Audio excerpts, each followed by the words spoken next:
Bears is this person's name, and there's a question. Here it is. It says, our saving and investing rate is 60% in our mid-20s, which is incredible. How do we know if we're being a financial misers or just frugal? We save and then buy things or experiences that we want, just not very often. What do you think? How can he think about, the difference between being frugal and being a miser? Or being a financial mutant and a financial miser? I have questions. I have some thoughts. I want to hear your thoughts, because here's what I think. And whenever we try to answer a question, I want to make sure that I want to make sure that I carefully remove my biases from this, right? Like I don't want the bias of the way that I live my life or the way that I view the world to like enter into questions, because I want to give you good, solid counsel.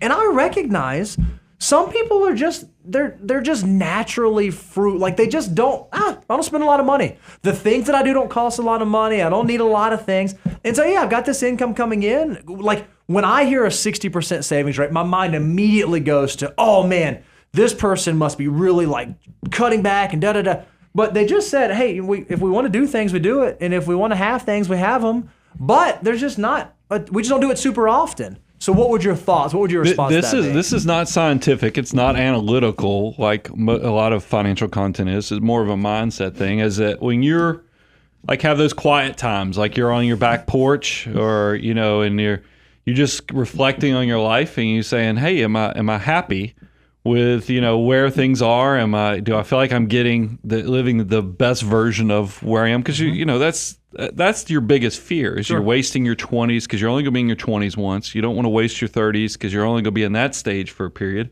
So you just need to be honest with yourself. And if you are doing everything, that's great. Now, because you mentioned you have loved ones, you have a significant other or something.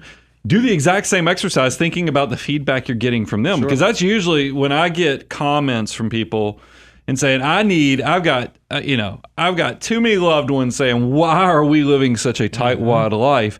Well, that's an indicator of something. If you're finding that, when you make memories or you're doing something and you seem to be the only one that's happy, but all of your loved ones are like, oh, we're going to eat there again? Or we're going on vacation, or we're not going on vacation this year because of this. That I would just use that feedback as well and kind of reflect on that, because I think there is a superpower living in a consumption society like we live here in the United States, where everything is telling you buy more, spend more, go do this to give your best life. Social media is, just pounding you at all times. Everybody's doing life better than you are. If you're the person that looks at all that and you just kind of smile and internalize, hey, I'm happy with what I am, I don't think there's anything wrong with it. But do be honest with yourself and say, okay, I'm only going to be in my 20s this period of time. Am I maximizing this? And if you can answer all that with a true smile and your loved ones feel the same way, keep living your best life. Just make sure you then kind of project it out, know where you're going, know what it can turn into, and then just make sure you're still asking yourself the questions, am I still going to be happy? Because I had when I was in my early 30s, there was a husband that was in our peer group who had just crossed 50.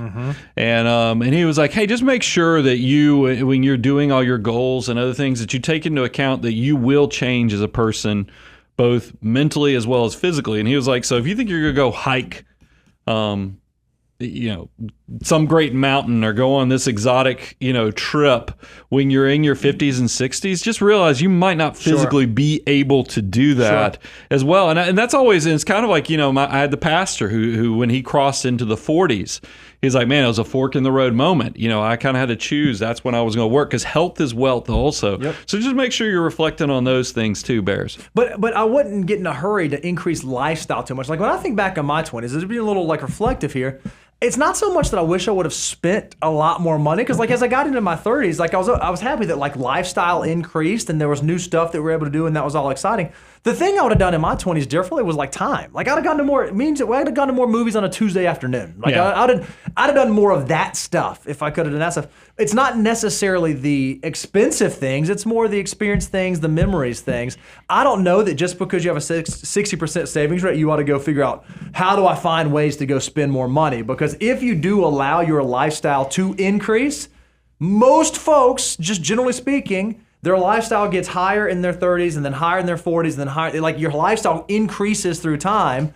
So you do want to be careful of where you set that baseline in your 20s in terms of like lifestyle, not necessarily experiences, but I think that's something to stay mindful of. For sure, because I'm ruined now. You know, that's what. There's a reason we went from tightwad nation. I was like, I can't tell people that anymore because I grew up tight, and I always in my 20s I was tight, probably very similar to like Bears here with the huge discipline.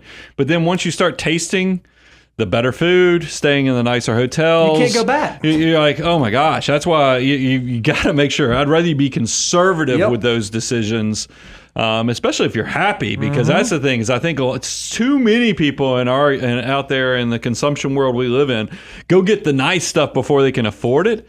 And then when the rug gets ripped out from underneath them because they financed it all at $100 a month, and actually instead of building the quiet wealth that can actually work harder than you can with your back, your brain, and your hands, it's much better to do it your way, Bear. Yep.